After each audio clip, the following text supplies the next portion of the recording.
निशा भगत झारखंड की जो नेत्री है और केंद्रीय शरण समिति की प्रवक्ता है, उन्होंने राजभवन के सामने जो है मुंडन करवाया और लगातार वो मांग कर रहे।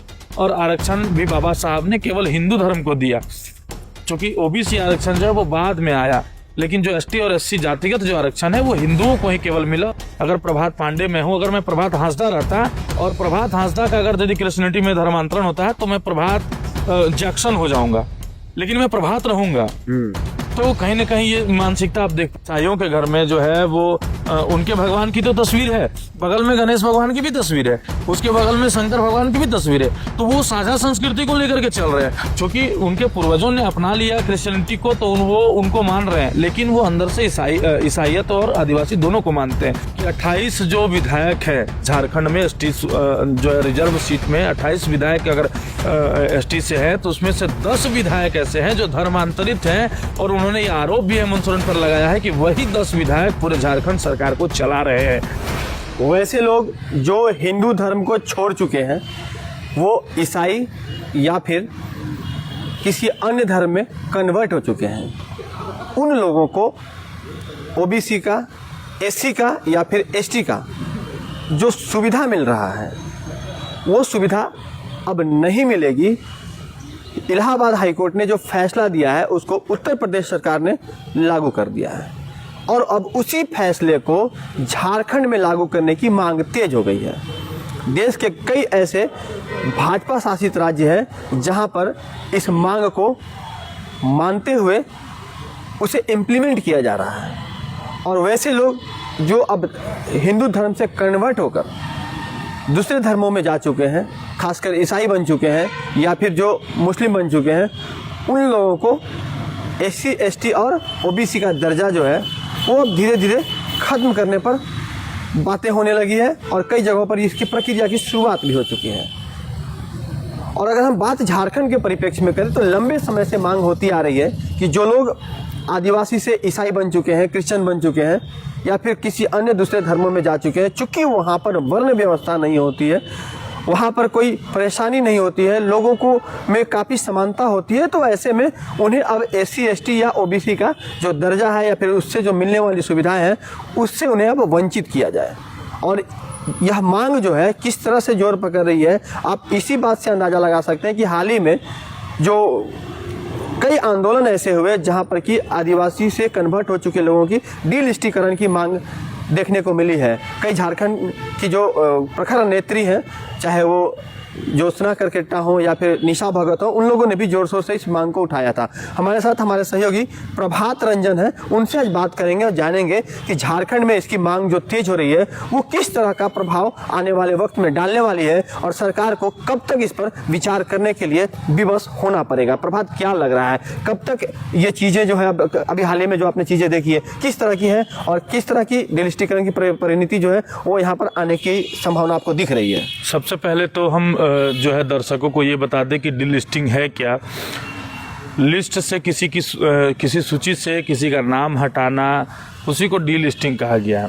यानी कि डीलिस्टिंग के समर्थक भी कई लोग हैं, कई एक ऐसा समुदाय और तबका जो है वो डीलिस्टिंग को समर्थन करता है, कई बैनर है, कई झंडे हैं जिनके तले जो है लगातार आंदोलन किया जाता है। जैसे कि डीलिस्टिंग का समर्थन अभी निशा भगत झारखंड की जो नेत्री है और केंद्रीय शरण समिति की प्रवक्ता है, उन्होंने राजभवन के सामने जो है मुंडन करवाया और लगातार वो मांग कर रही थी कि जो भी ऐसे आदिवासी समाज और जो भी ऐसा परिवार जिन्होंने एसटी का आरक्षण का लाभ जो सरकार के तरफ संविधान प्रदत्त है उसको लेते हुए, उसके अलावा वो ईसाइयत को मानते हैं या फिर हिंदू धर्म से अलग हो चुके हैं, कट चुके हैं। चूँकि जब आरक्षण की बात हो तो एक लंबी बहस होती है, और आरक्षण भी बाबा साहब ने केवल हिंदू धर्म को दिया, क्योंकि ओबीसी आरक्षण जो है वो बाद में आया, लेकिन जो एसटी और एससी जातिगत जो आरक्षण है वो हिंदुओं को ही केवल मिला, और उन सभी हिंदू तबकों को मिला जिनके साथ कहीं न कहीं कालांतर से छुआछूत की बीमारी जो है एक घर कर गई थी और लोग उनके साथ छुआछूत करते थे, उनको मिला।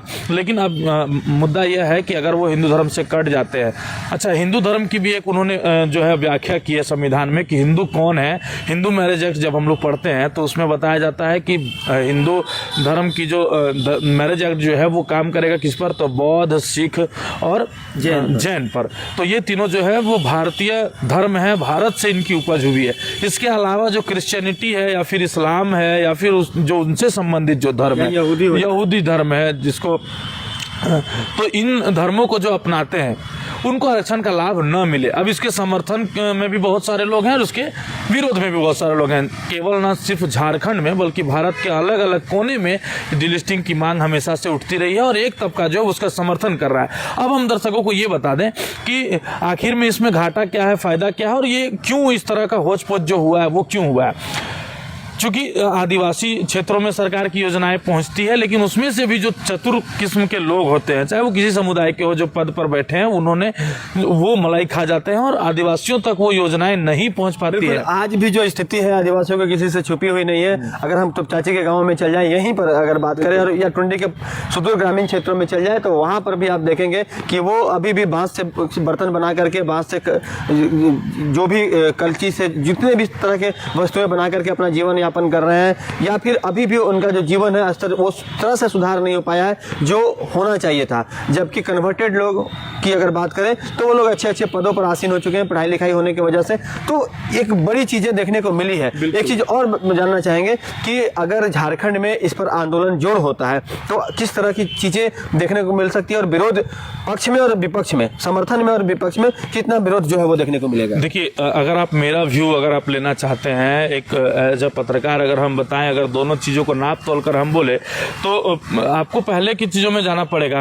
आखिरकार अगर आदिवासी समाज या फिर केवल आदिवासी समाज जो है वो ईसाईयत अपनाया नहीं है, बल्कि बहुत सारा ऐसा तबका है जो SC ST कैटेगरी में आता है, उन्होंने क्रिश्चियनिटी को अपनाया और कहीं न कहीं कोई लोभ से हो या किसी लालच से हो उनको धर्मांतरित किया गया, हाँ, या उनकी मजबूरी रही हो। चूँकि वो जो है वो शिक्षा से हट के है, कतार में अंतिम पंक्ति में है, और ईसाई जो लोग हैं, जो मिशनरी के लोग हैं, वो उनको लोभ या लालच दे करके और अपने तरफ खींचते हैं और हालेलुया और जो बैठ के सभाएं करवाते हैं, चर्च का निर्माण होता है, उनके बच्चों को स्कूल में भेजते हैं।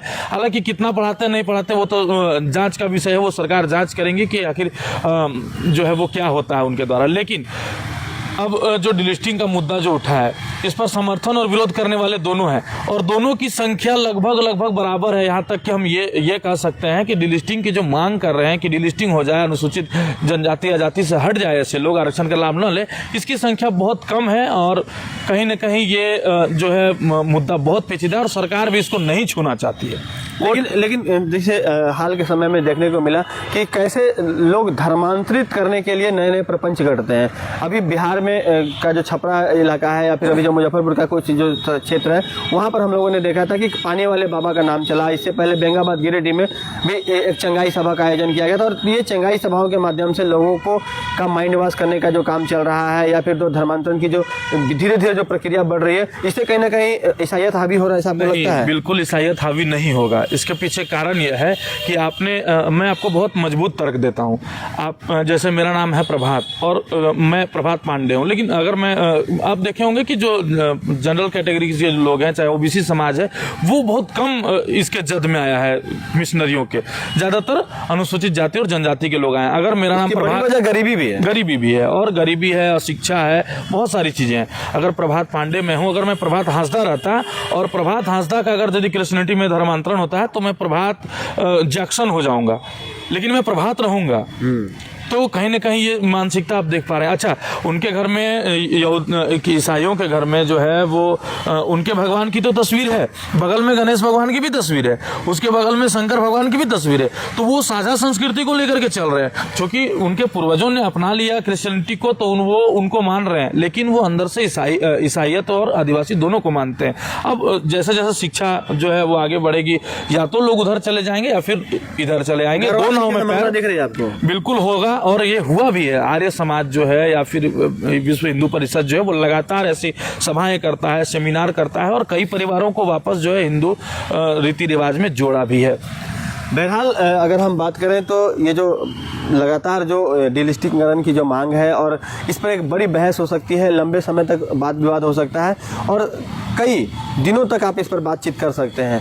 और सबसे बड़ी बात यह है कि आने वाले वक्त में ये एक मुद्दा बनेगा झारखंड में, इस बात से भी इनकार नहीं किया जा सकता। न सिर्फ झारखंड में बल्कि पूरे देश में यह मुद्दा जो है आने वाले वक्त में हावी होगा। और सबसे बड़ी बात यह है कि इससे कहीं ना कहीं उन लोगों की हकमारी होती है जो वास्तव में जो सही मायने में आरक्षण के हकदार हैं। अगर आपने ईसाइयत को अपना लिया या फिर आपने इस्लाम को अपना लिया और फिर भी आप अगर उसी धर्रे पर चल रहे हैं और आप लगातार आरक्षण का लाभ ले रहे हैं, सरकार से इन तमाम चीज़ों को छुपाने का काम कर रहे हैं, तो ये आपके लिए लाभप्रद हो सकता है, लेकिन वास्तव में जिसे इसका लाभ मिलना चाहिए उसके लिए हानिकारक होगी। और 2027 में जो जनगणना होने वाली है उसकी शुरुआत भी संभवतः होने वाली है। एक और बात, अभी जो नेत्री थी पहले जेल कैंप में थी, फिर अभी उन्होंने जेल कैंप को त्याग दिया, निशा भगत जो सरमुंडन भी करवाई है, उन्होंने एक बात जो है वो सामने रखा मीडिया के सामने और बहुत मजबूत पक्ष उन्होंने रखा कि 28 जो विधायक है झारखंड में एसटी जो है रिजर्व सीट में 28 विधायक अगर